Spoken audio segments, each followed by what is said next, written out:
avy aminy, through him, amin'ny alalany, and to him sy izy no antony. is a position we take in before we give.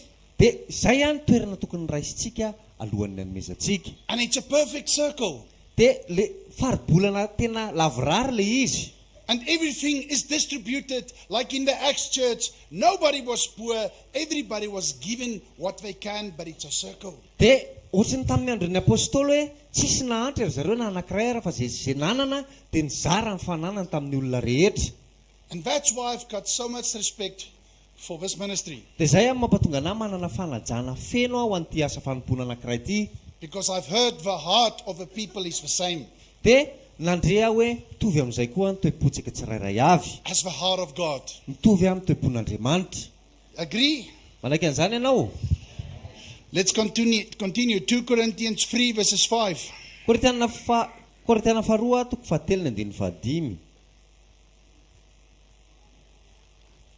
2 Corinthians 3 verses 5. Korinthiana faharoa toko fahatelo ny andininy fahadimy. Not that we were competent in ourselves to claim anything for ourselves, but our competence comes from God.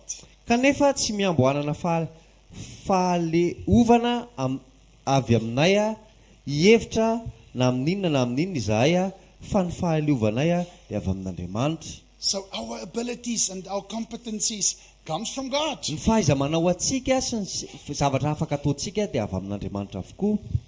That's why John, as Jesus said, was from the beginning of earth up to Jesus, there was no one greater than John the Baptist. Zay napatonga an Jesosy ny teny hoe nanomboka tamin'ny famoronan'izao tontolo izao ka hatramin'ny andron'ny Jaona mpanao batisa tsy nisy olona lehibe noho izy raha natera-behivavy. Because even if the scribes and the Pharisees was asking him, "Are you the Messiah?" Dia na dia ny mpanora dalàna sy ny fariseo sy ny sadoseo ary nanontany anazy hoe ianao ve ny Mesia? It must feel good when somebody asks you, "Are you the Messiah?" Mety hoe mahafinaritra maheno an'izany hoe mahafatsapana hoe ianao angamy Mesia. But his response was, Zao ny navalin'ny Jaona mpanao batisa. "No, not at all. Hoy izy hoe tena tsy za mihitsy le izy. I'm just before the one that must come. Za fotsiny hoy izy melo lalana an'ilay ho avy. But when he comes, Fa rehefa tonga izy I'm not even worthy to tie his shoes." dia za raha tsy mendrika akory ny amatotra ny kapany. And in John 3 verses 13, he says, "More of him and less of me." Dia ao amin'ny Jaona toko fahatelo andiny fahatelopolo Jaona milaza hoe izy tsy maintsy mitomba ary za tsy maintsy mihena.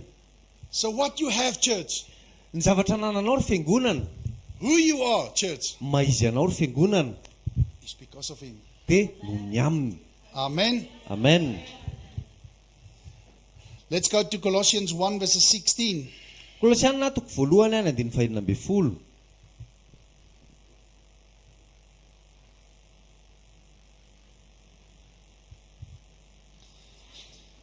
For in him all things were created, things in heaven and on earth, visible and invisible, whether thrones or powers or rulers or authorities, all things have been created through him and for him.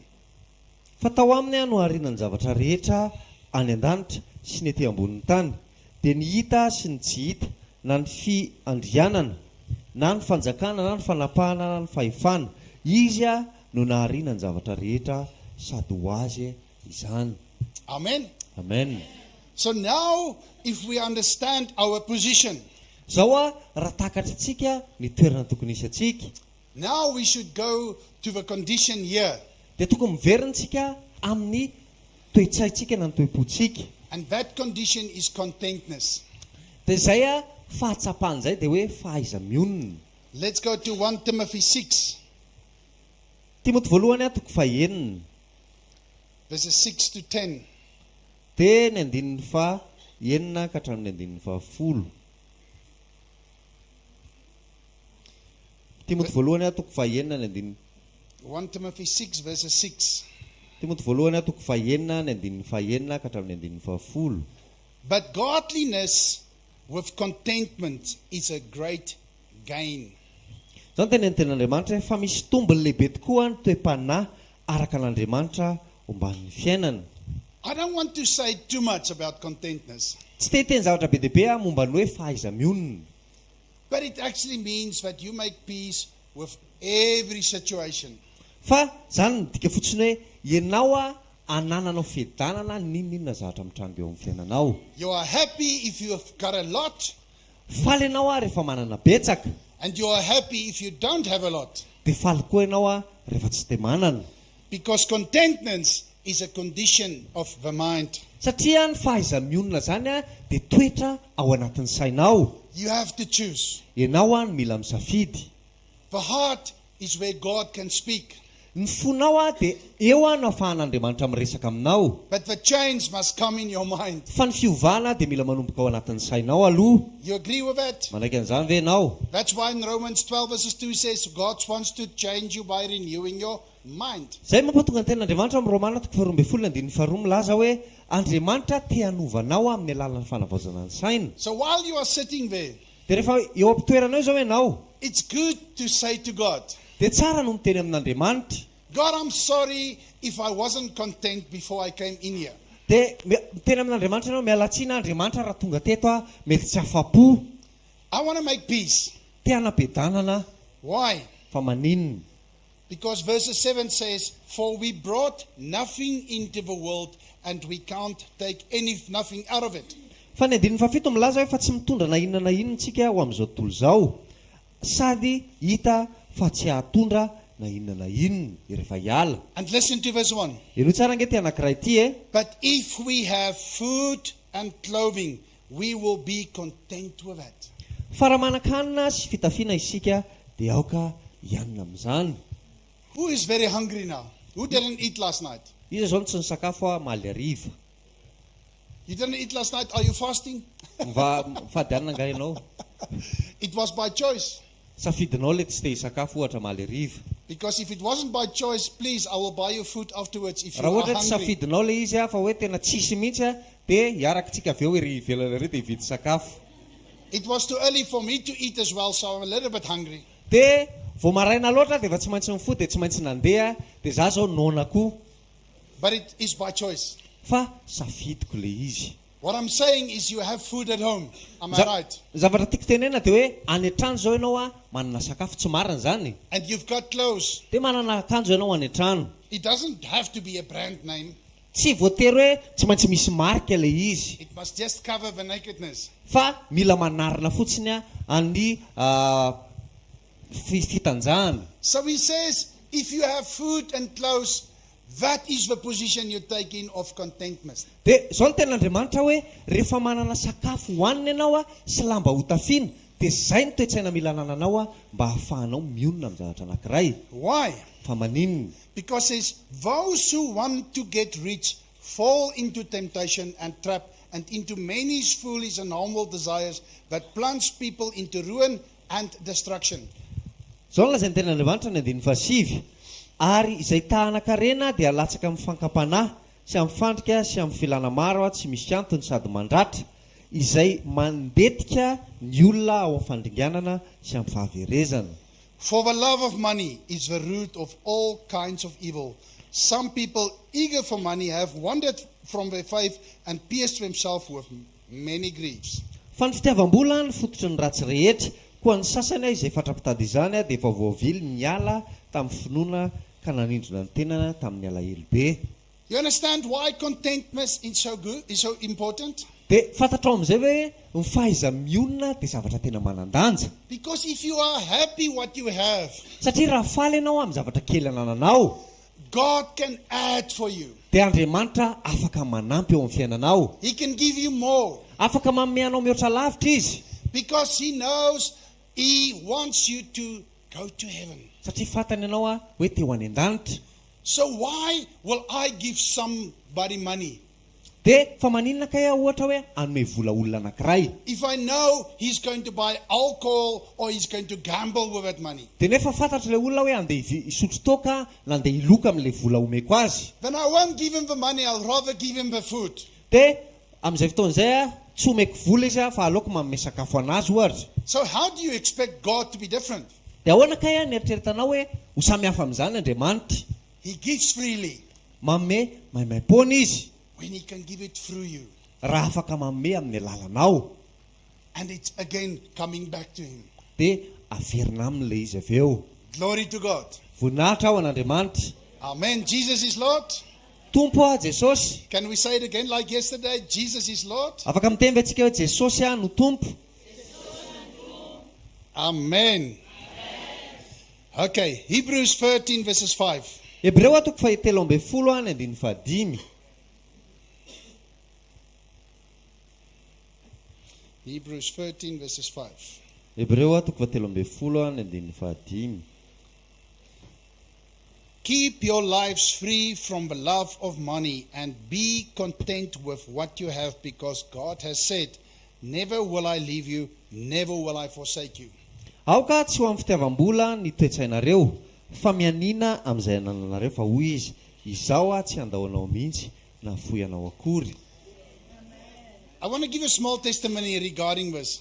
Te ame fijorona vavolombelona anankiray momba n'ity zavatra anankiray ity. My daughter now is in Cape Town, Zanako vavy zao any Cape Town amin'izao faritra atsimo any Afrique du Sud. and she finished her degree, and I was very happy, so I gave her some money. She didn't ask. Dia ohatrany hoe nahazo diplôma izy dia vita amin'ny fianarana dia nomeko vola izy, nefa izy tsy nangataka vola taty amiko. But Cape Town is like Nusibe, it's very expensive. Fa Cape Town dia ohatrany nosy be tena lafo. Laugh bad. Everything is more expensive, especially if you are white. You will pay a lot. Dia zavatra rehetra dia lafo be daholo, indrindrindrindra fa rehefa fotsoditra ianao vao may ianao angalany ry zareo vola be. So yesterday I went into my daughter's account, Dia omaly nandeha nijery ny compte bancaire ny zanako vavy. and I see the vula. Cheese vula missy. Cheese. Tsisy vola tsony tao anaty compteny. And I said to her message, Rushay, are you okay? Dia izy mantsy anazy, Rosay, ao tsara ve ianao? And she says, yes, I'm okay. Izy Why? hoe ao tsara ka, fa I s- maninona? I see in your account there's just a little bit of money. Dia izy mantsy anazy hoe hitako ao anatin'ny compte bancaire anao fa kely be sisa amin'ny vola ao. She says to me, Papa, it's a little bit tight, but I'm okay. Dia izy hoe tsy maninona fa teritery kely ilay izy fa tsy maninona fa tsy mety amiko.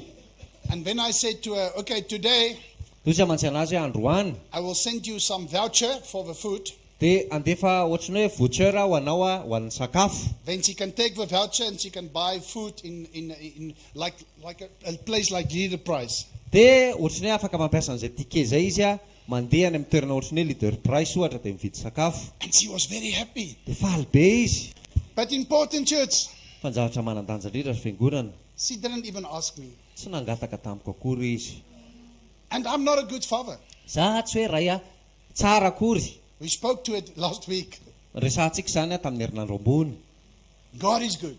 Andriamanitra tsara. He knows what we need.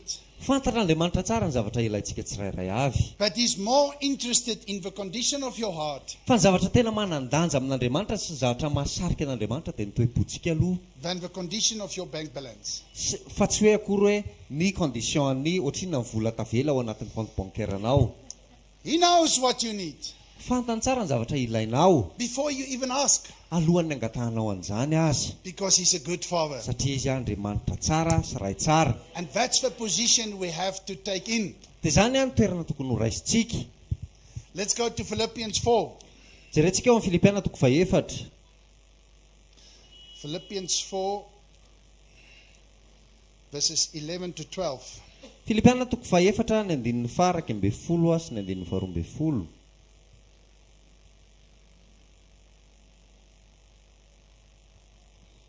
So he says, I am not saying this because I am in need, for I have learned to be content whatever the circumstances. Ny andinin'ny faraka amby folo. Tsy filan-javatra nefa nanaovako izany fa izaho efa nianatra tsy herina na manao ahoana na manao ahoana. Verses 12, I know what it is to be in need, and I know what it is to have plenty. I have learned the secret of being content in any and every situation, whether well fed or hungry, whether living in plenty or in want. Mahalala hetra aho ary mahalala hitombo na aiza na aiza ary na inona na amin'inona na amin'inona dia efa nampianarina ny hovoka sy honona aho ary hanambeha sy alahelo. Now this is Paul speaking. Eto zao Paoly no miresaka. He wrote almost 2/3 of the New Testament. Paoly nanoatra ny 2/3 ny testamenta vaovao. And I always want to be in the position where I can see, okay, my brother went through it the same way as me. Dia te hipetraka eo amin'ilay toerana anankiray hijery hoe le rahalahako nandeha teo amin'ilay toerana izay nandalovako. And church, Fiangonana, family, miankonana. I am in that position many times. Eo amin'izay toeran'izay matetika. And you are in that position many times. Ary eo amin'izay toeran'izay koa ianao matetika. Sometimes you have a lot of bula. Misy fotoana ianao manam-bola be. But sometimes you are praying, God, please help me. I don't know how I'm going to be able to do this. Dia fandraindray nefa ianao mivavaka hoe Andriamanitra mba hampio fa tsy haiko ahoana ny fomba hiatrehako an'ity zavatra ray ity. And it makes you concerned. Dia mampatonga anao ohatrany hoe atsapa-tena le izy. Me and my sister was talking in the car about the children in France. Dia zasy ranabaviko tato nyresaka tao anaty tomobila hoe ny le ankizy mianatra any France. And it's the same there. Dia mitovy amin'izany any. And it's the same with my daughter in Cape Town Dia now. mitovy amin'izany koa any amin'ny zanako vavy any Cape Town zao. And maybe you are in the same situation. Dia mety eo amin'izay toeran'izay koa misy anao zao. But we need to be content. Fa mila mianatra tsika ahionina amin'ny zavatra rehetra. And trusting God. Dia matoky an'Andriamanitra. He knows what you want. Fantany tsara ny zavatra ilainao. He knows your needs. Fantany zavatra ilainao. So you understand, church, the position before we give what we must have? Dia azonao amin'izay very fiangonana hoe inona ny toerana tokony raisinao alohan'ny hanomezanao. Let's go to Habakkuk 3. Jerentsika amin'ny Habakoka 3. Habakkuk 3. Habakoka 3. Verses 17 to 19. Teny 17 ka hatramin'ny 19. Though the fig tree does not bud, and there are no grapes on the vines, through the olive crop fails, and the fields produce no food, through there are no sheep in the pen, and no cattle in the stalls, yet I will rejoice in the Lord. I will be joyful in God my Savior. Verses 17 and 18. Ny 17 sy ny 19. Fa na dia tsy mamontsina aza ny aviavy, ary tsy misy voany ny voaloboka, na mahadisy fanantenana azy ny oliva, na tsy mahavokatra hoanina aza ny saha, na dia vonoina aza ny ondry ao amin'ny vala, ary tsy misy omby ao am-pahitra, nefa izao mbola hifaly amin'i Jehova ihany sy ravoravo amin'ny Andriamanitra ny famonjena. So it's like to say, I'm very joyful because my wallet is empty. Ohatrany miteny ianao hoe tena faly satria tsisy vola intsony ao anaty portefeuille. Do you understand why I said you have to make a mindset? Dia azonao amin'izay ve hoe fa maninona ianao mila manova zavatra atao anatin'ny saina aloha? Why are you so happy minded? Hoe fa maninona ka ianao mifaly be ry mainderta? Because I've got no money. Satria za tsy manam-bola. Why are you joyful about that? Inona ka mahafaly anao amin'ny zavatra ohatr'izany? Because I'm saved by the blood of Jesus Christ. Satria voavonjy any amin'ny ran'i Jesosy Kristy. And it doesn't matter what I have. Tsy mampaninona izay zavatra ananako. It's who I am. Fa ny zavatra maizany manan-danja Through him. amin'ny alalany. Amen. Amen. Amen, amen, amen. Then he says, Avy eo izy miteny if you have a lot of money in your pocket, hoe raha manana vola be ianao any am-posinao, you will be like a deer dia tahaka ny diera, to tread in high heights. lasa mandeha any amin'ny tendrombohitra avo. No, that's not what he says. Tsy izany zavatra tenenina akory. He says, the sovereign Lord is my strength. Jehova tompo no tanjako.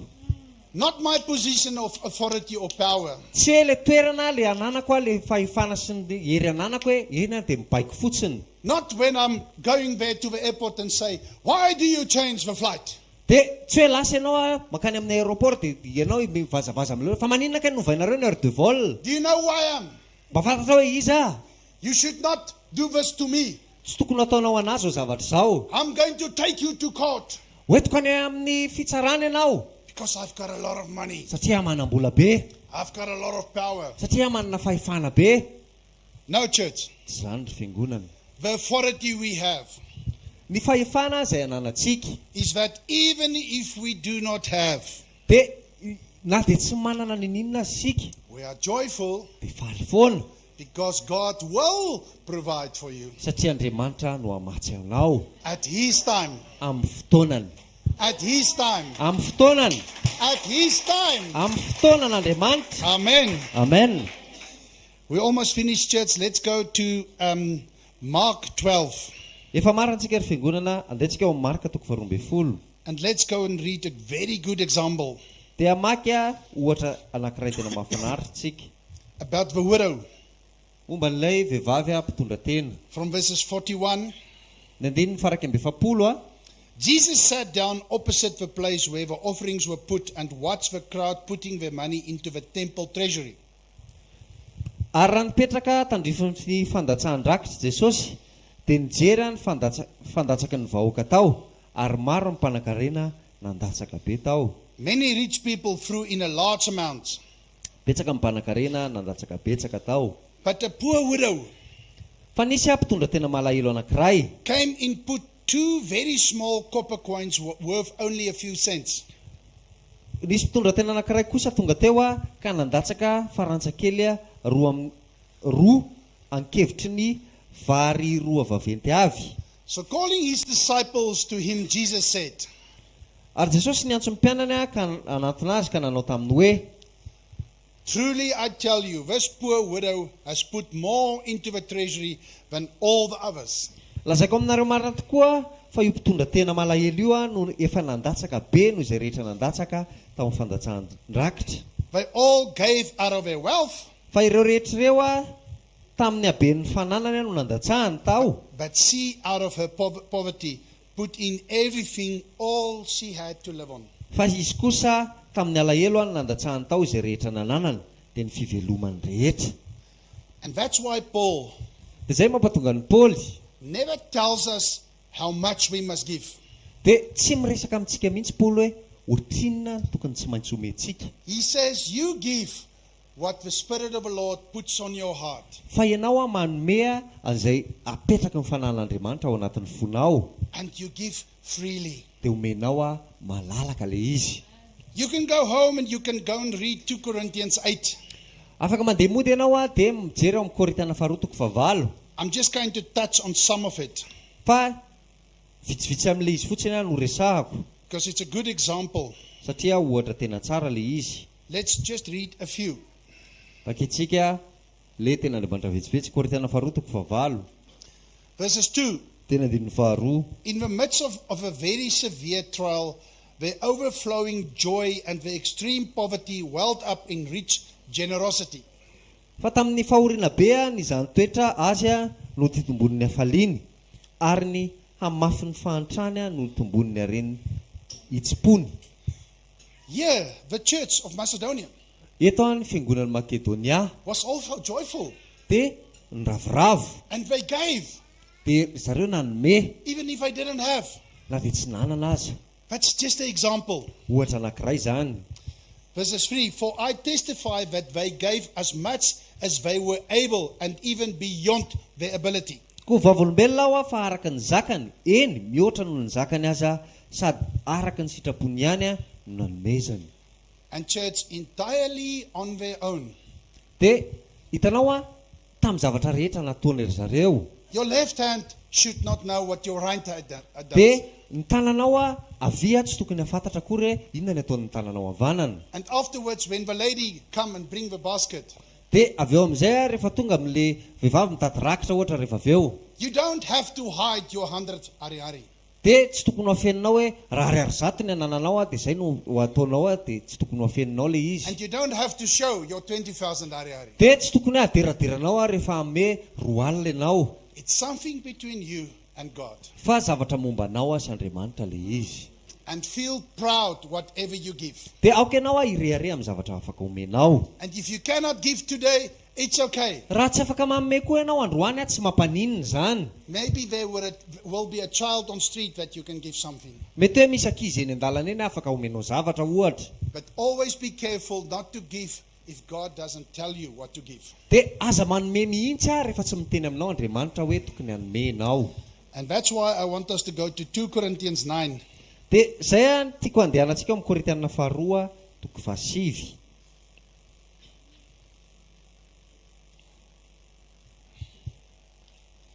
Verses 5. Teny andiny fahadimy.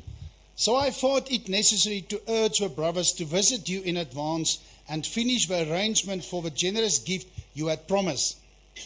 Koa natao koa fa tsy maintsy mangataka ny raha andeha aloha ho aminareo aho ka havita raha teo ny fiantranareo izay nokasanareo teo aloha. Then it will be ready as a generous gift, not as one grudgingly given. Mba ho vitaina toy ny fiantrana izany fa tsy toy ny fahirana. So I don't always give. Za tsy hoe manome foana I wait fa miandry aho so God can tell me. mba ahafahan'Andriamanitra miteny amiko. And even if it's my daughter, Na dia ohatra hoe zanako vavy aza, for me, it was a sensitivity of the Holy Spirit telling me, look after her. dia ohatrany hoe fany masina no niteny tamiko hoe ndana aloha jereo kely ny comptiny. We're going to finish off just after now. I'm going to read that in Galatians 6. Dia ny amaranantsika anazy rehefa avy eo ao amin'ny Galatiana toko fahaenina. But I want us to read verses 6 as well. Dia tiako vakitsika ihany ao amin'ny Korintiana faharoa toko fahasivy ny andininy fahaenina. 2 Corinthians 9 verses 6. Korintiana faharoa toko fahasivy ny andininy fahaenina. Remember this, whoever sows sparingly will also reap sparingly, and whoever sows generously will also reap generously. Fa izao no lazaiko izay mamafy kely dia kely no jinjainy, fa izay mamafy be dia be kosa no jinjainy. And here's the most important scripture for today. Ary eto ny ten'Andriamanitra manandanja indrindra ho an'ny androany. Verses 7. Ny andininy fahafito.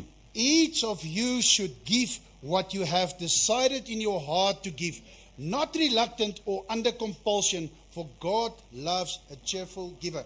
Fa aoka ny olona rehetra samy anao araka izay inianany fony avy, tsy amin'ny alahelo tsy amin'ny faneriterena, fa ny mpanome amin'ny fifaliana mitian'Andriamanitra.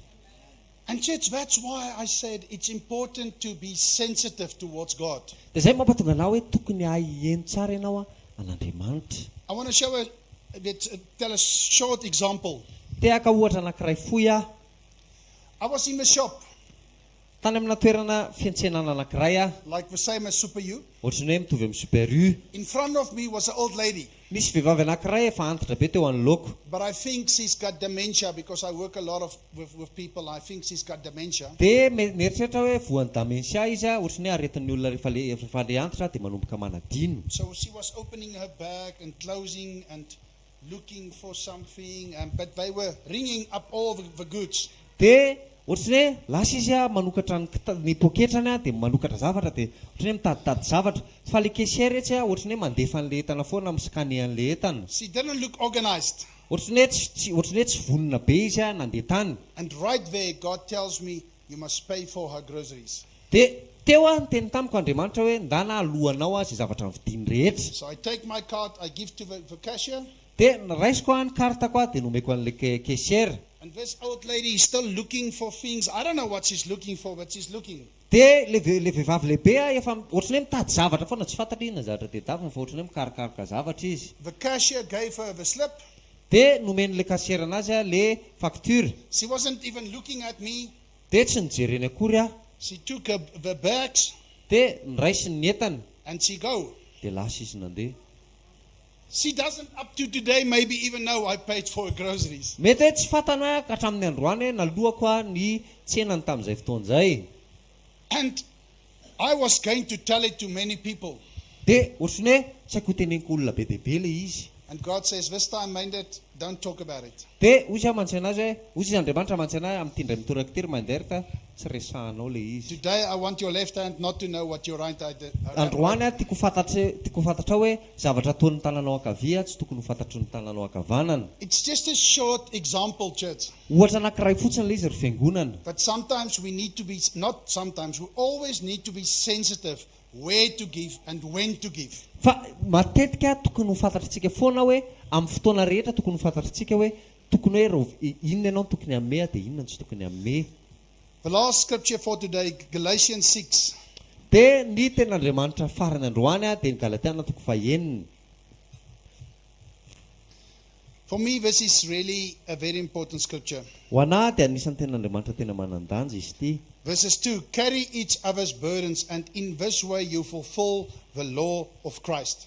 Ny andininy faharoa, mifampitondra izay mavesatra ary aoka izany no hatanteranareo ny lalàn'i Kristy. Verses 3, if anyone thinks they are something when they are not, they deceive themselves.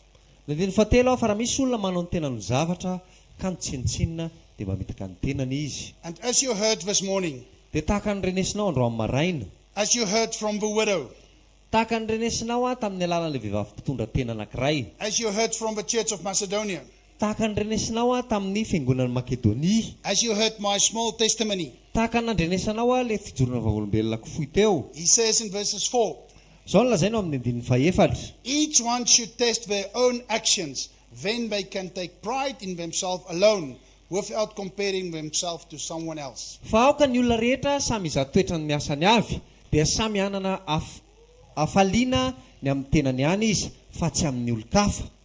Verses 6, Ny andininy fahaenina. nevertheless, the one who receives instruction in the word should share all good things with the instructor. Aoka izay ampianarina ny teny afoy zavatsoa ho an'izay mampianatra ny teny. Do not be deceived, verses 7, God cannot be mocked. Ny andininy fafito, aoka tsy mitatena nareo fa Andriamanitra tsy azo vazivaziana. A man reaps what he sows. Fa izay afafan'ny olona no jinjaina. Why is it so important, church? Fa maninaka izany manandanja ary fiangonana. Because if you don't sow money, how can you get money? Satria ianao raha tsy mamafy vola, ahoana ka ina azahoanao vola? If you don't sow goodness, how can you expect goodness? Raha ohatra ianao tsy mamafy fahatsarana, ahoana ka ny andrandranao fahatsarana? Because God is a faithful God. Satria Andriamanitra mahatoky izy. He's a righteous God. Andriamanitra marina izy. That's why he says, if you sow, you will reap. Zany mampatonga anazy miteny rehefa mamafy ianao dia mijinja. You understand, church? Azonao ve zany fiangonana? And then verses 9. Tena andininy fahasivy. Let us not become weary in doing good, for that at the right time we will reap a harvest if we do not give up. Ary aza mba ketraka ny amin'ny fanaovan-tsoa isika, fa amin'ny fotoan'andro no hijinjantsika. At the right time. Rerakintsika. At the right time. Amin'ny fotoanany. Not my time.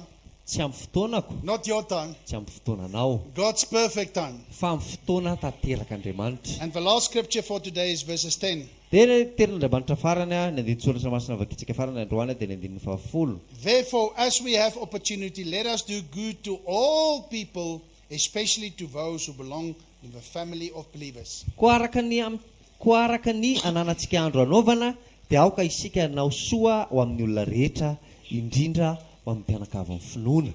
So sometimes people ask me, Indraindray ny olona manontany ahy, so where do I start to give? hoe manomboka aiza kay tokony amin'ny? It's like to throw a stone in the water. Ohatrany hoe manipy vato anankiray ianao ao anaty rano, It makes circles. dia lasa ohatrany hoe misy faribolana ilay izy rehefa atsipinao. So you start with your fellow believers. Dia manomboka aloha ianao amin'ny mpianakavy amin'ny finoana. We make sure that we're okay. Tokony ataontsika azo antoka hoe ao tsara ny olona rehetra. Then we go to further away to the people outside, the people of God. Dia mandehantsika tsikelikely mivoaka amin'ny olon'Andriamanitra rehetra. Does it make sense? Azontsika ve zany? I'm finished. Vita ny androany. I almost want to ask if there's any questions, Saika nanontany aho hoe misy fanontaniana ve? but I know there's not enough time. Fa fantatra hoe tsy ampy ny fotoana. I just want 1 minute to say something about tomorrow. Dia teteny zavatra anankiray momba ny rapitso. Screen doesn't work. Okay. Is this one working? Can we move this one a little bit?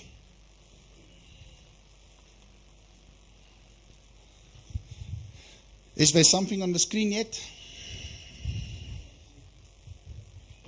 Not yet? Okay, we can start to speak about tomorrow evening. Michael, you can tell them. There's a lady tomorrow that's coming. Her name is Lynette Beer. Misy vehivavy anankiray zay ao avy rapitso ny anarany Lynette Beer. And she wrote 12 books. Dia nanoratra boky 12 izy. Like me, she studied psychology. Dia ohatranahy ihany izy nianatra psikolojia. And then she became a pastor. Dia avy eo izy lasa paster. And everything she wrote in the books is to increase relationships. Dia ny zavatra rehetra soratany ao anatin'ny bokiny dia ohatrany hoe mampitombo ny fifandraisana. So tomorrow at 5, Dia rapitso hariva amin'ny 5. this lady is going to do an introduction of her book Dia io vehivavy io hanao introduction ny amin'ny bokiny. that's now translated in Malagasy. Efa voadika amin'ny teny gasy ilay boky. And she's going to sell the book not to make money, just to cover the cost. Fa dia hivarotra boky izy rapitso tsy hoe akory hoe tadavam-bola ilay izy fa ohatrany hoe andoavana amin'ny vidin'ny zavatra laniny fotsiny. So it will be good if you can even invite people that you know their marriage is going through a terrible time. Dia tsara raha ohatra hoe afaka manasa olona ianao mety hoe mahafantatra olona ianao mety hoe olona ohatrany hoe fanambadian'ilay olona ny tokantran'ilay olona efa meratsy. And I can just finish off by saying in South Africa, Dia ny amaranako azy raha ohatra hoe any Afrika Atsimo izao I do a lot of counseling. dia za ohatrany hoe manolotsaina olona maro. Sometimes in one day I will do 14 people. Dia mety ao anatin'ny ray andro mety misy olona ohatrany hoe make conseil 14 isa ohatra. And the knowledge from this lady changed everything for me. Dia le fahalalana nomen'Andriamanitra ny vehivavy io nanovany zavatra rehetra teo amin'ny fanaovako zavatra. So it's a very helpful tool for the kingdom. Dia ohatrany hoe fitaovana anankiray tena manandanja sy manampy be ho an'ny fanjakan'Andriamanitra. To understand each other and to build relationship. Mba ahafahantsika matakatra ny tsirairay sy manangana fifandraisana. Is it on there yet? Not yet. Okay, but you can give them the address and the time. Fotoana rapitso amin'ny 5 lasa aloha jerentsika kely ilay izy fa tsy hita le. We can send it through maybe to the people. Afaka alefatsika le izy rapitso amin'ny 5 any amin'ny grande salle CEP2 bypass ary amin'ny bus voasary zany 100 mètres mitsofoka ny Kinkeriando varavarana gris amin'ny avy. If you want to attend, we can send you the details so that you can. Tomorrow morning we will show it on the TV maybe. Raha ohatra hoe te hanatrika an'izay fotoan'izay ianao tsy misy vidikidirana le izy fa rapitso afaka asehona atsika eo amin'ny écran le toe le détail momba an'ilay izy raha tsy afaka ataontsika zany androany. Mivavaka? Afaka mivavaka vetsika. Thank you, Lord, Misaotra Tompo that we know everything is coming from you, satria fantatray fa ny zavatra rehetra dia avy aminao, through you, amin'ny alalanao and to you. sy ho anao.